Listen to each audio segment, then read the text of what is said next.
ఈరోజు ఏదైతే ప్రతి జిల్లాలలో దీక్షలు జరుపుకుంటా రావడం జరిగింది. ఈ రోజుకి 7వ రోజు దీక్షలు జరగడం కాబట్టి నేను ఆదిలాబాద్ జిల్లాకి రావడం జరిగింది. ఇక్కడ కలెక్టరేట్ ముందు ధర్నాలు కూడా జరగడం జరిగింది.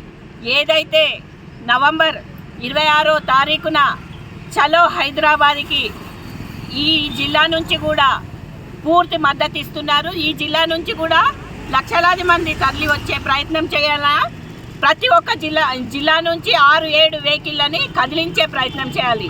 ఎందుకంటే ఇచ్చిన హామీ నిలబెట్టని సీఎంకి గద్ద దించే పరిస్థితి దగ్గరికి వచ్చింది. ఏదైతే 4,000 రూపాయల పెన్షన్ వృద్ధులు, వితంతులు, వికలాంగులకు, ఒంటరి మహిళలకు ఇస్తా అన్న పెన్షన్ ఇంత మట్టుకు ఇయ్యలేడు. వికలాంగులకు 6,000 రూపాయల పెన్షన్ ఇస్తా అన్నాడు, ఇప్పుడు దాకా ఇయ్యలేడు. ఏదైతే నాలాంటి వీల్ చైర్లో ఉన్న వికలాంగురాళ్ళు ఎవరైతే ఉంటారో వాళ్ళకి 15,000 రూపాయల పెన్షన్ కూడా మంజూరు చేయాలి.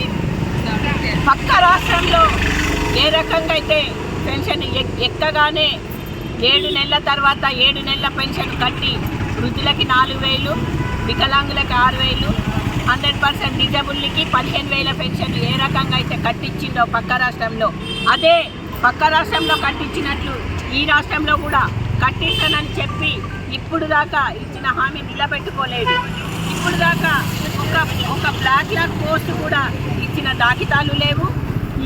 మన డబల్ బెడ్రూమ్ ఇస్తా అని చెప్పి, ఇందిరమ్మ గృహాలు ఇస్తామని చెప్పి ఇప్పుడు దాకా ఇచ్చిన దాఖితాలు లేవు. ఏదైతే సద్రం క్యాంప్ ఉందో ఆ సద్రం క్యాంపు కూడా అర్హులైన వికలాంగుడికి రావటం లేదు, అనర్హుడికి సద్రం సర్టిఫికేట్ వస్తుంది.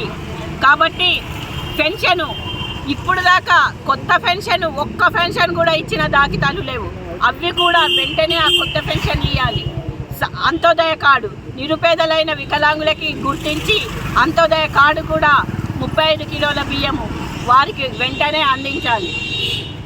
ఇప్పుడు దాకా ఒక రుణాలు కూడా ఎవరికి వికలాంగులకి ముద్రా లోను అన్నది ఇచ్చి వాళ్ళకు ఒక ఉపాధి కల్పించిన దాఖితాలు లేవు. ఇలాంటి సీఎంని ఉంచుదామా, ఊడగొడదామా, అదే హైదరాబాద్లో బుద్ధి చెప్తాం.